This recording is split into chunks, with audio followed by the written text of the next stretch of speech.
for Volume 2, Number 2. This is for the fall of 1993. Even Thomas W. McKay discussed some aspects of Mormon as an editor of the overall plates that we received of the Book of Mormon, a study in colophons, headers, and source indicators.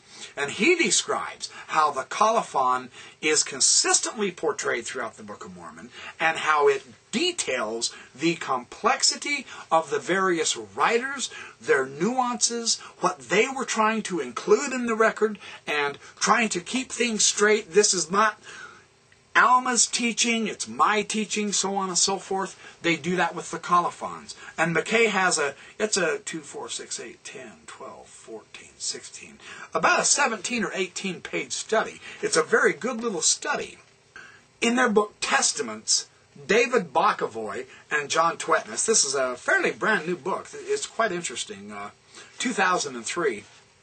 They discuss the colophons in chapter 18. It's pages 106, 107, 108, 109. I'm wearing this book out too. Man, the pages are falling out. That's too bad. Anyway, they describe the idea of the importance of the editorial introduction of adding information pertinent to the particular writer. And they describe how this technique in the Book of Mormon, and this is one of their longer chapters. It's 10, 12, 14, 16, 18, 20, 22, 24, 26, 28. 28 pages. It's very good. But what I wanted to get to, I'm on page 116 of their text. Oh, it's falling apart. The Book of Mormon colophons are often concluded with the word ended. For example, in an editorial comment apparently inserted by Mormon, we read this: "Thus ended the account of Alma and Helaman his son, and also Shiblon, who was his son." That's Alma 63, verse 17. In a similar colophon from the Book of Mormon, we read, "And thus endeth the days of Amalickiah." And we see that in Alma 51:37. This popular Book of Mormon technique proves especially significant in light of recent textual discoveries. Just a little detail, but look how this little detail adds to the Book of Mormon. In Akkadian, and now this is the language of Babylon and Assyria, and it's distantly related to Hebrew, but it's not the same language at all. The scribal word kati, Q-A-T-I, kati, ended or completed. This appears as a standard literary term at the conclusion of colophons which are written in cuneiform. Therefore, these Book of Mormon statements provide a conclusion similar to Mesopotamian documents that terminate with the colophonic expression ended or completed. The beginning and the end.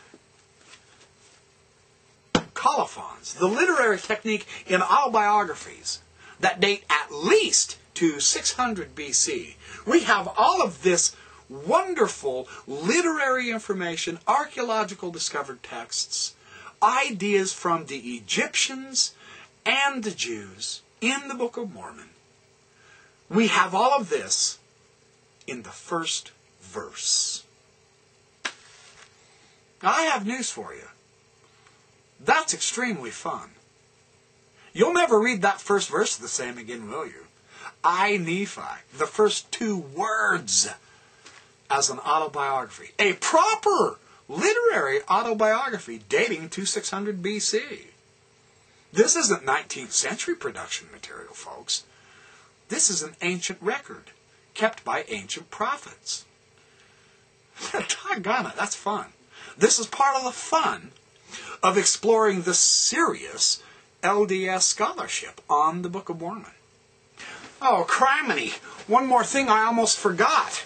Holy shish kebab! Royal Skousen, in his analysis of textual variants of the Book of Mormon, this is part 1. He discusses 1 Nephi 1 and 1 with all of the various different manuscripts that are had. He says, I, Nephi, having been born of goodly parents, therefore I was taught somewhat in all the learning of my father, and having seen many afflictions in the course of my days, nevertheless having been highly favored of the Lord in all my days, yea, having had a great knowledge of the goodness and the mysteries of God, therefore I make a record of my proceedings in my days. Now here's Skousen's analysis of this colophon, this autobiographical colophon. It's extremely interesting how he discusses this. He says, in this long, complex, introductory verse to Nephi's record, because it's colophon, of course, we have two finite clauses. Nephi says, I was taught, a finite clause, and I make a record, another finite clause. And we have four participial clauses, each with having as the non-infinite verb form. Now, the 1837 typesetter initially replaced the second word having with have, thus creating a rather awkward, non-parallel conjunct of verb phrases. It read, I was taught somewhat in all the learning of my father, and have seen many afflictions in the course of my days.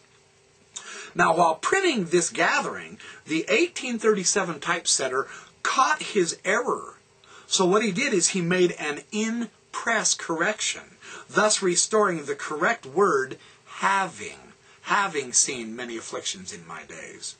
As a result, some copies of the 1837 edition have the earlier word have, and most have the reading having. Out of 18 copies of the first gathering that I've examined, 7 are the earlier incorrect state and 11 are the later corrected state. So the in-press change seems to have been made about 2/5 of the way through the printing of that first 16-page gathering designated as Signature A. So his summary of 1 Nephi verse 1 is this. He says, despite their complexity, the original 4 participial clauses in 1 Nephi 1 and 1 should be maintained.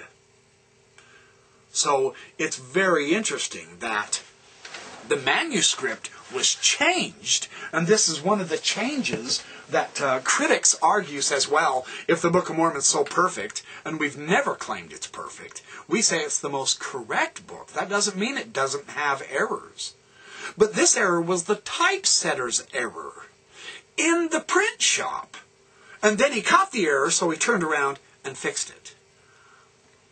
Well, that's hardly an argument against Joseph Smith dictating it to Oliver Cowdery if the printer made the error, you see. So see, again, because of the rigorous and careful scrutiny of every single Book of Mormon manuscript that Royal Skousen has examined, we begin to get answers to this idea, well, the Book of Mormon has 4,004 changes, or 4,037 changes, or whatever. It's obviously a sloppily done book. Not at all. Some of those changes, many of those changes, are the printer's fault, not Joseph Smith and Oliver Cowdery's. So I'll have a lot more to share with you from Royal Skousen, I so promise. Magnificent material. Mwah. Oh!